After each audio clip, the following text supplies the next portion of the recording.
Ladies and gentlemen, let us face the reality.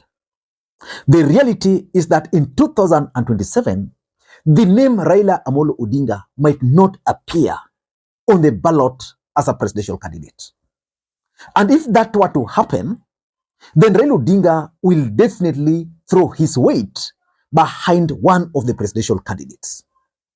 From what I'm observing, from Azimio's side, Raila Odinga will either endorse Stephen Kalonzo Musyoka or Martha Karua. And because in politics you can't rule out any possibility, I don't want to rule out the fact that Raila Odinga can actually shock the nation by endorsing William Samoei Arap Ruto's second bid for the presidency. But in this video, I want us to focus on Kalonzo Musyoka. Assuming today you wake up in the morning, then Raila Odinga calls for a major press conference, and then Kalonzo Tosha. Who do you think should then be Kalonzo Musyoka's running mate with Raila Odinga's support? That's what I want us to figure out in this video, because we know that last week Stephen Kalonzo Musyoka was in Bondo.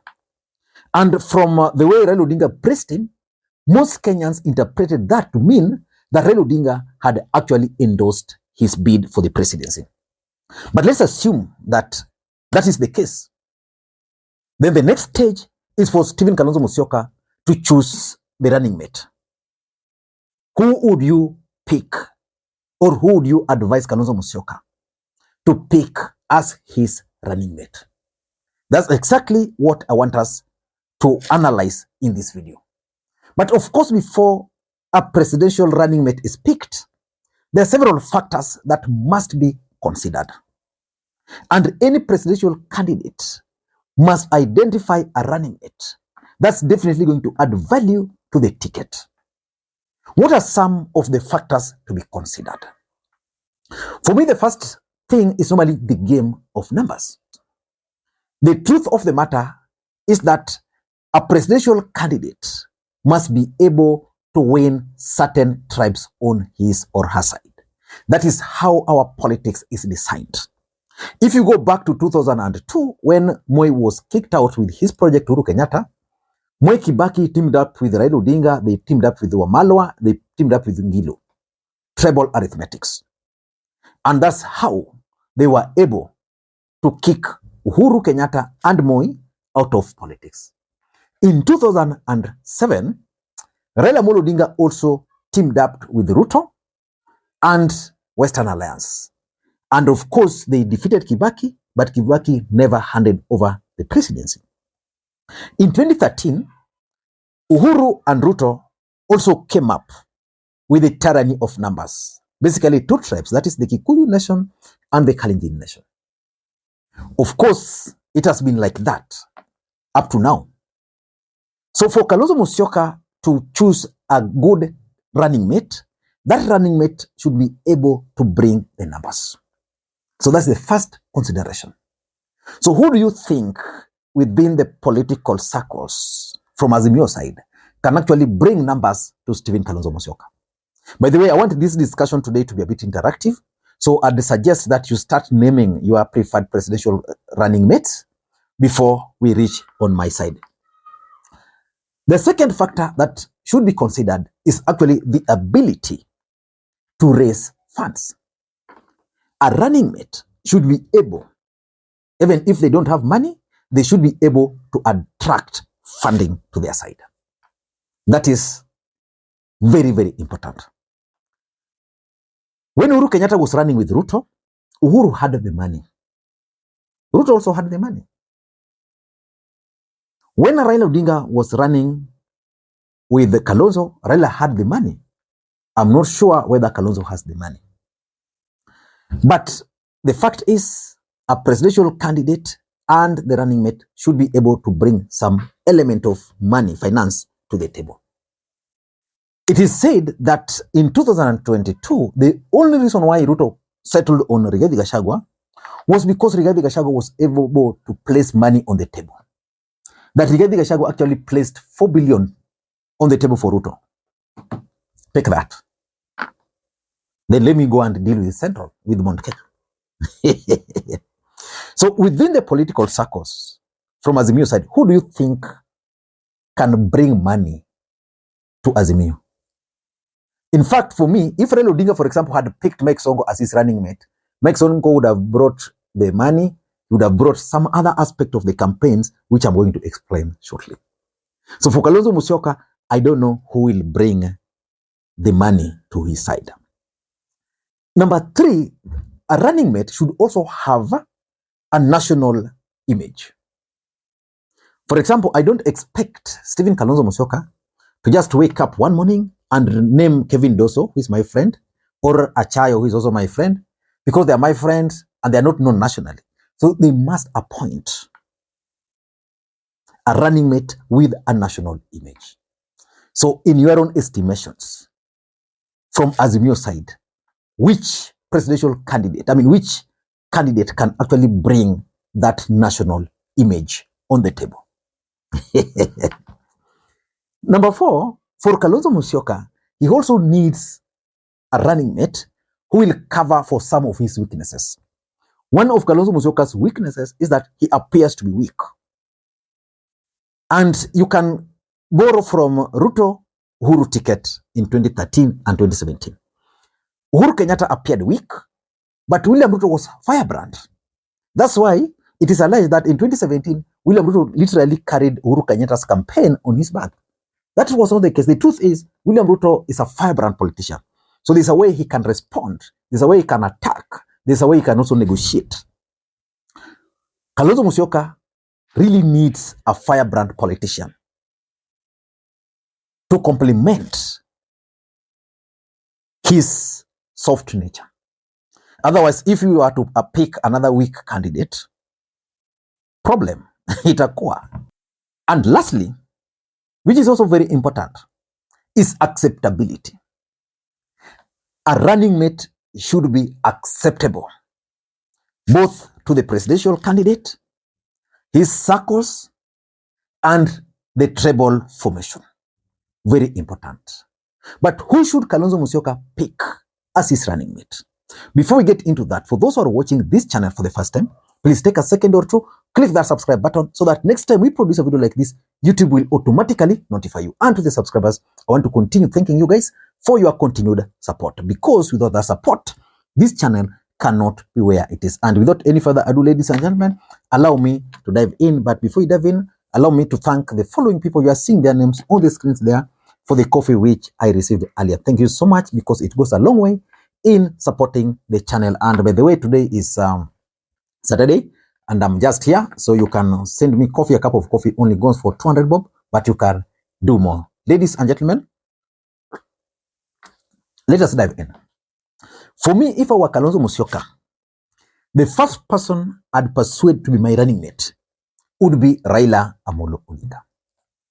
So I'll wait for Raila Odinga to endorse me, then gives me the opportunity to go and pick my running mate. Then I'll turn back to him and tell him, Baba, I want to pick you as my running mate. Raila Odinga will solve. Raila Odinga as Stephen Kalonzo Musyoka's running mate will solve all Stephen Kalonzo Musyoka's problems.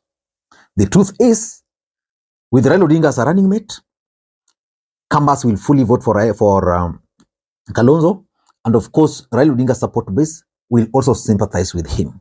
I know most people are saying you can't come down, but in this case, if Raila Odinga has tried severally and he has not succeeded, and he's saying, okay, this time around I'm not running, I'm supporting Kalonzo, the best thing he can accept is to accept to be Kalonzo Musyoka's running mate.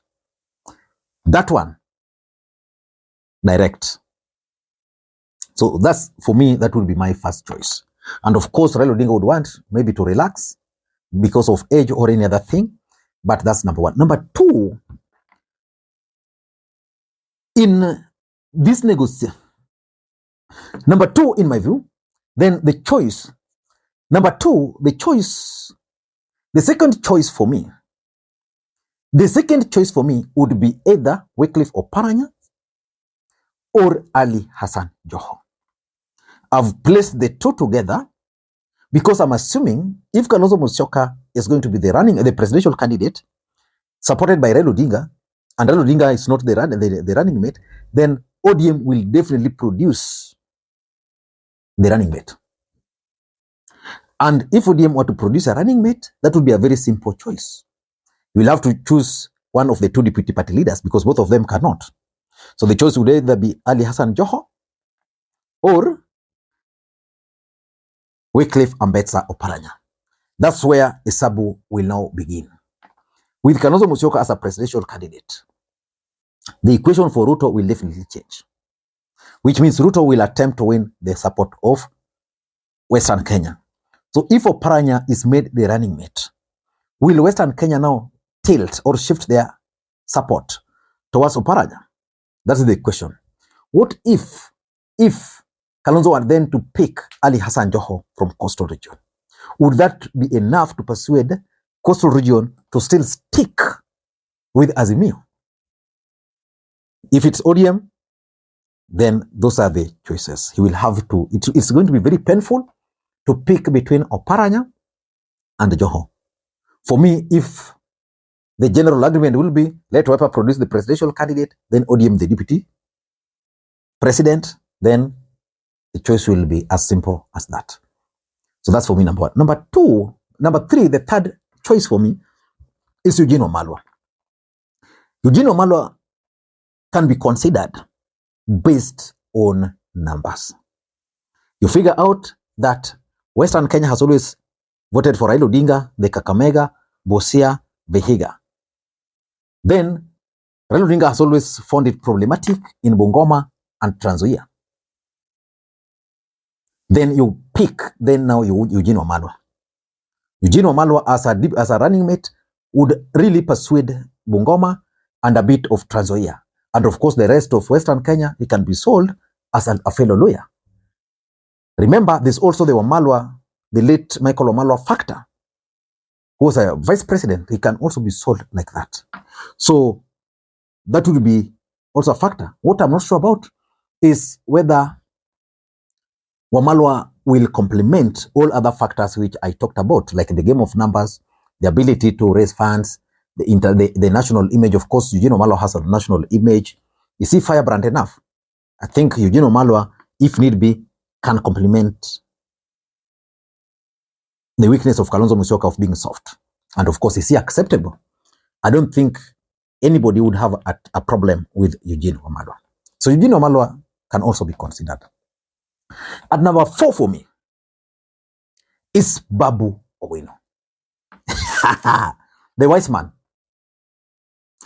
If Kalonzo Musyoka is serious that he wants to be the presidential candidate and he gets the endorsement from Raila Odinga, then he's given the opportunity to choose a running mate. If I were Kalonzo Musyoka, if I'm not choosing Raila Odinga, then I'd go for Babu Owino. Why Babu Owino?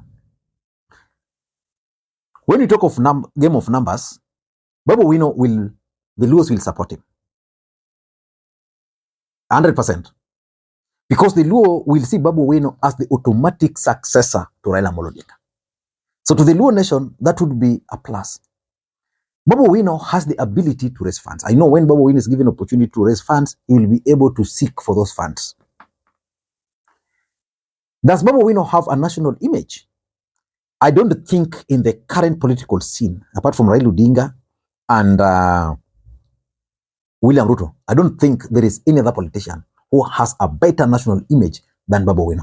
You see, when Babu Owino was teaching students, offering those tuition from primary to secondary, how many students do you think Babu Owino touched directly who were tuning in to his lessons those times? They were running into millions. Those students are looking up to Babu. I know Babu Owino has the weakness. People would say, oh, you know, the DJ Evolve saga. None of these politicians are clean. So that's the fact. What about Babu Owino's acceptability? Babu Owino, being a vibrant politician, will be able to create euphoria amongst the traditional ODM support base. I know for sure he has that ability, but Babu Owino is really hated. There's a group who hate Babu Owino because they feel he's young and he's rising. But if I were Kalonzo, Babu Owino will also sort out the issue of the youth equation. At number 5, if I were Kalonzo, then I'll do the unthinkable. Pick Wajakoya the 5th or Maina Njenga. Why? You see, when Wajakoya the 5th was campaigning as a presidential candidate, Kenyans really loved him. But they could not just vote for him. That is the fact. Now, if Kalonzo Musyoka is running and Wajakoya is there, with all those drama, I'm assuring you, Kenyans can actually vote for that ticket just to punish William Ruto. Because in 2027, what I'm seeing, Kenyans will either vote to remove Ruto, or they'll vote, the Kalenjins, for example, and the Kikuyus will vote to shield themselves from embarrassment by voting for Ruto. That is the honest truth. And what about Maina Njenga, if you are Kalonzo?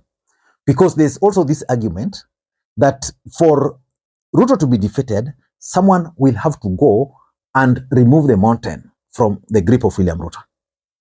Can Maina Njenga be that candidate who will be able to withdraw, to remove the Kikuyus from Ruto? I'm not sure. I'm also not sure whether he meets the minimum requirements for a running mate. And lastly, Mwangi wa area. The other day when Kalonzo Raila wa inukambani, Wajakoya the 5th said something which most people really did not take seriously. He stated that when they wanted to go to the mountain, the first person who took them to the mountain, I think, was Mwangi wa area. Akasema wale mengine. So for me, Mwangi wa area can deliver that mountain votes. I would not go for Martha Karua for my own reasons. I think Martha Karua failed to deliver for Azimio when she had that ability. I don't think Martha Karua will bring numbers on the table. But in the formation, Martha Karua will have to be either the Speaker of the National Assembly or the Speaker of the Senate. Then Joho and Oparanya, if one of them is not a running mate, one of them will be either the Prime Cabinet Secretary or something. So all these people I'm talking about, most of them will play at that national formation. I don't know what you think. That's my take. Thank you, guys. Until next time, this is Lee Makwiny. Bye-bye.